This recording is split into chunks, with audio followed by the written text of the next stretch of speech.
Is Rashod Bateman ready to take the next step for the Baltimore Ravens at wide receiver? We talk about that and so much more coming up next here on this episode of Locked On Ravens.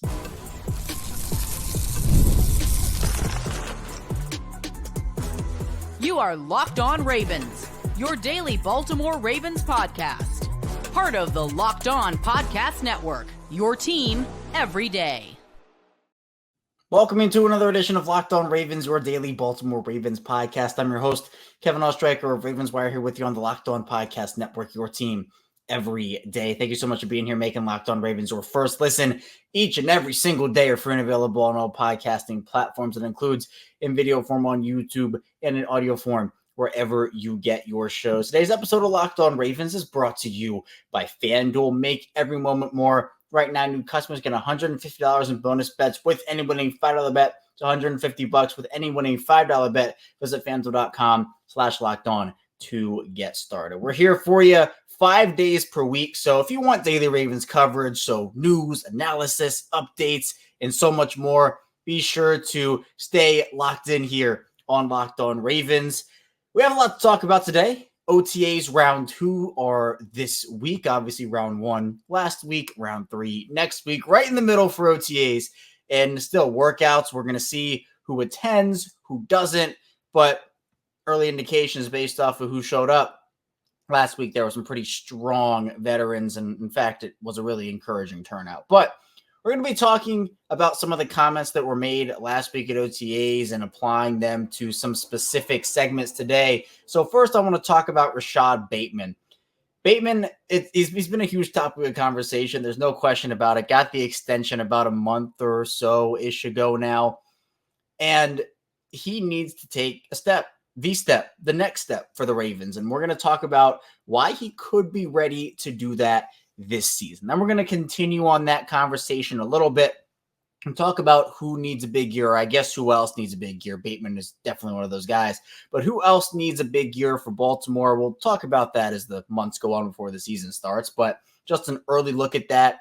And then we'll look at more OTA storylines, a little bit positionally here. We'll apply last week. We'll preview this week and obviously even look ahead to the week after that if we can. So let's talk about Rashod Bateman. We know that Rashod Bateman needs a huge year. Everybody who understands Bateman's situation right now knows that this is a pretty big make or break year, but the situation behind what makes the season make or break for Rashod Bateman, it's kind of changed with the extension, where with the 5th-year option, if that were to be the route Baltimore took, it was about, all right, well, will he be on the roster? He's fighting for a roster spot, et cetera, et cetera. Not fighting for a roster spot this year, obviously, but I mean his future with the team. But with the extension, we know he's going to be with the team. That extension is a bargain, $15 million total there. I mean, that's a big deal. Baltimore got who could be a really good receiver at an absolute bargain of a price based off of the really mishap that Bateman's agent essentially had last season, where Bateman and his agents weren't informed, I guess. And once he didn't report, he nullified the 5th-year option. So he had to essentially take the extension. But I think Bateman, at least to me, there are some aspects that I'm encouraged by, not only from last year and some of his years prior to this one, but some of the stuff that he's done this offseason where it does encourage me a little bit. Now, does that mean he's guaranteed to have this huge big year? No. I mean, obviously he has to go and translate that to the field. It seems like there's some conversation like this every single season. But I do think it's a little different now because I think reality is set in for Rashod Bateman a little bit here. Or he knows he's talented. I think everybody knows he's talented, but his career hasn't gotten off to the start that he's wanted it to, that everybody who is rooting for him has wanted it to. And he showed on his interview with Glenn Clark Radio, great interview, great job by Glenn and company, where he acknowledged, like, look, all the stuff that's been thrown my way, fans have a right to be upset, whether it's health-wise, performance-wise. Bateman just hasn't been healthy.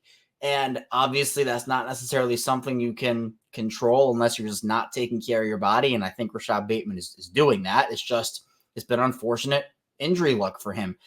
Now, a lot of whether Bateman is ready to take the next step or not, like, he can be ready for it, but if he's not healthy, he can't do it. So the biggest thing for Bateman this year, the number one thing I personally would like to see is for him just to stay healthy. I think if he can stay healthy, and it's not just, stay healthy for the full 17 games, stay healthy during the offseason, right? I think some of the reason why Bateman has kind of been lagging behind a little bit is he just hasn't had the opportunity in a lot of these off seasons to get with Lamar. Very early in the season, he'll go down for a game or two, and that will mess up the chemistry. This feels like he and Lamar have not had opportunities to get together, be together for a full off season as much as I think a young player or young duo might need. And that has hindered what the connection has been. So hopefully, again, it's a healthy offseason for Bateman and a healthy season, but it also just feels like in a role that he's in right now. His role has been very interesting over the course of his career, for being honest, really starting in his second year. His rookie year, he got injured during the offseason, and that's something I'm talking about, right? Where he had to miss the first, 5-6 games of that rookie season, comes back. His debut against the Chargers in week 6, he was making all these plays and first down machine. He was a first down machine his rookie season, but it just, again, the offseason, the lack of offseason preparation due to health has hindered him. So to me, the role that he was in his rookie year, I kind of throw that away a little bit, but his second year, he was thrust, and I mean thrust. No fault of his own, but thrust into the number one wide receiver role, where the Ravens, I think, mismanaged that offseason wide receiver-wise. I think a lot of people do, where they should have added more veterans, but they didn't. They wanted to go entirely young and trust their young core, which in theory I understand, but it's still, to me at the time, if you would listen to me back then, if you're an everydayer on the show and you knew my opinion on that and you would listen to me, I said, look, this is just, it's not a good idea. If Bateman goes down as your number one, you're done at that position. And not only did Bateman go down, but their number 2 in Devin Duvernay, which was also just a weird decision, went down too. And it was double over essentially. So Bateman was thrust into a role, whether he was ready for it or not. Some people believed he was, some people believed he wasn't. I just think that wasn't a fair spot to put him in, especially after having his rookie season be a little bit of he's injured, didn't get the full offseason prep. To throw him into that role was a pretty big deal. Then again, obviously he goes down before the year ends, so another injury. Then year 3, the role for him last year was a little difficult to pinpoint. Really felt like there was always a battle, and I've said this a bunch over the past month, well, probably months now at this point, but felt like it was always a battle to see who was the number 2 between him and Odell Beckham Jr., and we never really got clarity on who that was. Not that that's a horrible thing or anything, but we never really got a clear, right, who's number 2, who's number 3. Both guys are putting up pretty similar stat lines most weeks. So now Bateman is in a clear number 2 role. I think that gives more structure for him. There's nobody who can catch up to him, in my opinion. I mean, the number 3 on this team right now is Nelson Aguilar. I'd be pretty shocked if he were to catch up to Bateman for that number 2 spot. There's nobody. I mean, they prove that they believe in him. That's a huge thing here. The mental aspect in today's NFL, I mean, just sports in general, honestly, it's big. They could have brought in a bunch of veterans. And look, would I have preferred Baltimore to bring in a vet wide receiver that, could be a number 2 and, maybe put less pressure on Bateman to kind of help ease? I mean, sure. I've been pretty vocal about, hey, I think Cortland Sutton will be really good, a vet wide receiver like that, but doesn't feel like that's in the cards. And while I do think it's a risk to roll with Bateman, I think that this is the year. Like, this has to be the year for him. And the reason why I think he is ready to take the next step is because, 1, I think he understands the gravity of what's going on here. And 2, I think we've seen the potential. We've seen the metrics. We've seen him be a great route runner, both in college and in the pros. That's a skill set that usually translates, but there have been a couple of circumstances here where it just hasn't been allowed to reach full potential. It's going to be tough because, again, the way this offense is structured, receivers aren't the focal point of the offense, right? It's the running game. And I know that has changed since Greg Roman left. Obviously, it's a more balanced offense, and I expect it to be even more balanced here. But part of this working is the Ravens need to get the ball to Bateman, right? A lot of these games here, Bateman would have 4 targets, 2 receptions, 27 yards, or 3 targets, 1 reception, 19 yards. That too, plus utilizing him, right? You can send, he is a 3-level receiver, But I think using him in the short and intermediate game is where his bread and butter is. Let him win off of the line, scheme him up one-on-one touches. I think, to me, get him going early in the season, and that will translate over, I think. So health is the most important part. There are multiple levels to him potentially taking that next step. Again, it's not a guarantee. It is a risk. I'm not saying this is a foolproof plan. If, the team believes in him, that means that he's going to automatically be good. Belief is a huge part of this, giving him the extension, not bringing in somebody who he has to look over his shoulder for, fully entrusting him that number 2 role. But there are a lot of other circumstances that factor into this. But this is it. If it's not that he won't be on the roster next year, because that extension, again, is too good money-wise for Baltimore. But I think that essentially will be all right. If Bateman doesn't produce this season, they're going to have to bring in somebody else and then probably put Bateman in a lesser role. I think that's just what it's going to have to be. That'll be 4 years of less than stellar production. So Bateman has to show something this year. I think he will, but we're going to have to wait and see, because there are multiple levels to the situation. Coming up, though, we're going to be talking about who else needs a big year for this Baltimore Ravens team in 2024. So be sure to stay tuned. A lot to get to on Locked On Ravens. First, the show is brought to you by FanDuel Sportsbook. It's winner take all in the NBA and NHL, and FanDuel's giving you a shot to bring home a big one of your own. Right now, new customers get $150 in bonus bets with any winning $5 bet, to $150 to bet on spreads, money lines, player props, and more. For that opening game, Chiefs-Ravens, we know it's going to be one of the bigger games of the year, and it's literally the first game of the season. But the Ravens open up on FanDuel at 2.5-point underdogs. So that line will probably be changing over the course of the year, right? But up until that game at least. But I do think that if you want in on that early action, FanDuel has it covered. So visit FanDuel.com/locked on to make every playoff shot count. FanDuel, America's number one sportsbook. We're back, our second segment of Locked On Ravens. Kevin Ostraker still here with you on this Monday. Really appreciate everybody for, again, making Locked On Ravens a part of your day. We have daily Ravens coverage for you, so if you are looking for your daily Ravens fix, even in these lull periods of the offseason, we do 5 days per week, every single weekday. It is, even on holidays, whatever it is, I've not missed an episode. This is episode 1,256 consecutively for me, so I really appreciate you sticking with me here on the show. Now let's talk about who else needs a big year. We talked about Rashod Bateman, right? That's a given. He's going to be in that category. So we'll move away from him for this segment because we talked about him in the first one. But I think the players that need a big year, there are a couple different ways we can frame this, and we'll talk about all of them. One, who needs a big year for themselves, right? Whether it's reputation, contract, or just, hey, this is who I am and it's make or break, or who needs a big year for the team? Who does the Ravens organization need to have a big year for them? So we'll talk about both of those, but it is a little bit different when you're talking about, and some honestly fall into both categories. Now, I think for the Ravens, and we're gonna shy away from stars. I mean, we know Lamar has to have a big year, but there's nothing really to talk about there. We know he's a star. We know he can do that. But a guy who I think is such an X factor, and I'm going to call him the Ravens' biggest offensive X factor this season. He is the guy that I think will make or break this offense, and it's going to be based on how the Ravens use him. It is Isaiah Likely. We know Isaiah Likely is talented. We know Isaiah Likely, when he is put in a big role, he produces in that big role. He and Lamar Jackson have incredible chemistry together. We've seen that. 2 years, Mark Andrews in a row has gone down with an injury. Isaiah Likely has stepped up in both of those years, and that's why the Ravens were so good last year. I've screamed this from the rooftops. Again, if you're an everyday, you've heard me say this all the time. Isaiah Likely stepping in for Mark Andrews. Ronald Darby stepping in for Marlon Humphrey.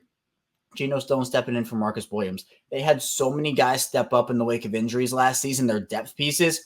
It was a seamless transition at multiple different positions. And not only that, it was a high-level transition in multiple different positions. So to me, Isaiah Likely is a player that cannot be held back anymore. Not that Baltimore was doing that, but he is proven consistently, and that's a big thing for me. Consistency is key, right? He is a tight end one. He would be the tight end one, or a tight end one, starting on probably 25, 23-ish, anywhere from 23 to 25 teams right now. Tight end is a position where it's so hard to find playmakers. It's a position where not a lot of teams have elite ones, and Baltimore has two. Now, the way that Baltimore uses both Andrews and Likely, it's going to be big. But if he is utilized right, the Ravens need him to step up in a big way because it can open up this offense in such a big way, especially with the addition of Derrick Henry, them using heavy sets and having the work off of play action to have two big-bodied, elite pass-catching tight ends where you can line both up in line. You can line one up in the slot. You can do so much with these guys. So to me, this isn't like Likely has to step up and he has to prove himself. I think he has proven that he can play big and play in a big role. But he is such an X factor for me that he needs to have a big season for this offense to fully reach their potential because he can help the wide receivers get open. He can help the running game open up. Isaiah Likely's the biggest X factor for me on the Ravens offense this year, not named Lamar Jackson, one of those underrated guys. Now, who else needs to have a big year for the Ravens? I mean, on the offensive line, we can talk about multiple. I mean, Ben Cleveland is one, and he falls into the category of both, in my opinion. Could be taken if he wins that starting job. You know, I'm assuming he is right now, but it's not official. If he wins that job, if he performs really well, he could have a Ben Powers-like career arc where Powers obviously won that left guard job in his contract year, played really well for Baltimore, and parlayed that into a $50 million plus deal. Now, if Ben Cleveland does the same thing, he can have that same career arc, and that would be awesome. It would mean Baltimore get a really good year out of a offensive lineman, and then Ben Cleveland goes on and gets paid, right? And Baltimore has been a bit of a somewhat offensive line factory over the last couple of seasons. Now, does that mean everybody's going to be successful? No, but it means that guys are trusting, or teams are trusting Baltimore's guys on the offensive line. But it all starts up front. We know Baltimore is going to have 3 new offensive linemen this year, and that will take a little bit of time to get everybody meshed up, get everybody up to speed with everybody else. We know Tyler Linderbaum is not going to have an issue. Ronnie Stanley hopefully is going to have a better year health-wise, just a better year performance-wise consistently on the field. But it's those other 3, and Roger Rosengarten, who I'm assuming is going to win the right tackle job, Cleveland, and Andrew Voorhees, who I assume is going to win left guard, to step up big time. The difference, though, is that Voorhees and Rosengarten are technically both rookies. Rosengarten is his first year. Voorhees, it's his second, but obviously for Voorhees, we know he missed his entire rookie season. So Cleveland's in his 4th year. He needs to step up big time for himself and also just the organization in general. I think David Ojabo too, honestly. The Ravens are relying a lot this year, offensively and defensively, on young guys to step up and play the roles that they were essentially, they were made for. Baltimore lost a lot of guys in free agency. We know that. Their plan was not just to go out there and sign 80,000 veterans again. Their plan was to, you know what? David Ojabo was a 30-year guy. He can step up and hopefully be a Jadeveon Clowney guy. Trenton Simpson, need a big year from him. Step up, he may be a Patrick Queen replacement. They draft Nate Wiggins and TJ Tampa in the 1st and 4th rounds, respectively. Ronald Darby goes, Rocky Yassin goes, and I know Yassin didn't really do much, but 2 vets out the door, 2 young guys coming in. So the Ravens have to get production out of their young players this season. Could be 1st-year guys, could be 2nd-year guys, could be 3rd-year guys. We've talked about 4th-year guys. Players on rookie deals have to step up big time. That, to me, is the most important thing for the Ravens this season because they lost Patrick Queen and they lost all those vets that I just mentioned. So now if you're Baltimore, you're betting on these younger players stepping in and giving you that production, and there is really no time for them to, all right, get acclimated and figure things out because this is a Super Bowl or bust team. As Robert Griffin III said, every year of Lamar Jackson's prime is Super Bowl or bust, and I wholeheartedly agree with him on that statement. If this Ravens team was in the midst of a bit of a rebuild or they were developing guys and there weren't expectations, it'd be a different story. But there was no leeway. I mean, let's look at Patrick Queen. There was no leeway with Patrick Queen. He comes in, the Ravens are contending, and there was no leeway for him. He was criticized to the utmost degree when he was a rookie, when he was a 2nd-year guy. There's no leeway for any of these other young players as well, right? It's just, if we're going to judge a guy like that, we're going to have to judge the other guys like that too. So it's circumstantial, obviously. Queen was a 1st-round pick. He was coming in. There was no blockage in his role. So I know it's circumstantial in some ways, but just like in 2020, the Ravens cannot afford, missed tackles or drop passes or whatnot because that can lose you games. And if you lose games, obviously impacts your ability to contend sometimes. So that to me is really big, where these young guys have to step up in a huge, huge, huge way. And that includes the safety depth, right? If they end up going with Sanusi Kane and Bo Braid as their two backup safeties, there's going to be so much pressure on those two guys to step up and perform, especially if there's an injury to a Marcus Williams or a Kyle Hamilton. Obviously, knock on wood, there is not. But young depth is so important this year for the Ravens. Coming up, we're going to be talking about some more OTA storylines as we head into week 2 of Baltimore Ravens 2024 OTA. Stay tuned, a lot to get to on the show. First, the show is brought to you by Gametime. I'm super excited for the NBA Finals this year, and it'd be super cool to go to a game. Gametime actually makes getting NBA Finals tickets even faster and easier. Prices on the Gametime app actually go down the closer it gets to tip off. With killer last-minute deals, all them prices, views from your seat, and the lowest price guarantee, Gametime takes the guesswork out of buying NBA tickets. On the Gametime app, they are your place for finding NBA Finals games and tickets. Now, for me, if I were to attend a Finals game, I'd probably go with the closeout game. Now, I know it's hard to predict closeout games, but if I had to choose, now Game 7, obviously, that's high leverage. That's winner take all, winner go home. So I'd probably be picking Game 7 or maybe Game 1 if I'm not in a closeout situation. But the Gametime app, there are so many great features, and my favorite is definitely last-minute deals. You can save up to 60% off buying last-minute tickets for sports, concerts, comedy, theater, and so much more. But there are plenty of other features that make the app super easy to use and a really good resource, such as flash deals, zone deals, all-in pricing, seat views, lowest price guarantee, Gametime ticket coverage, and so much more. Take the guesswork out of buying NBA Finals tickets with Gametime. Download the Gametime app, create an account, use code LOCKEDONNFL for $20 off your first purchase. Terms apply again, create an account, redeem code LOCKEDONNFL, spell LOCKEDONNFL for $20 off your first purchase. Download Gametime today, last minute tickets, lowest price guarantee. And this show is brought to you by DK Law Group. When you need a law firm, do you want the legal runaround or would you rather have a no-nonsense approach? Well, you get the latter with DK Law Group. DK Law Group is a Maryland-based law firm who has redefined the legal process with their modern approach. DK Law Group specializes in real estate law, estate planning, business law, and family law. They're tech-savvy, they treat clients like family, and they focus on keeping your legal solutions simple. DK Law Group is a woman-led firm with Diana Khan at the helm. Diana has been called an unparalleled legal expert by some. One of the things you'll quickly notice with DK Law Group is their transparent pricing. They believe in clarity and cost and no one left in limbo. DK Law Group knows that speed is key. By leveraging technology, DK Law Group streamlines the process to serve you better and faster. Contact DK Law Group today at dklawmd.com. Locked On listeners and call today to schedule a free 30-minute consultation when you mention the tagline Empowering Legacies. We're back. Our final segment of Locked On Ravens. Kevin Ostreicher still talking with you here on this Monday. Again, really appreciate everybody being here. And be sure to subscribe, video form, audio form. You can follow us over on both of those ways to consume our content, whether you like to listen or you like to watch. Either way, you're not missing out on our content. Again, Monday through Friday here.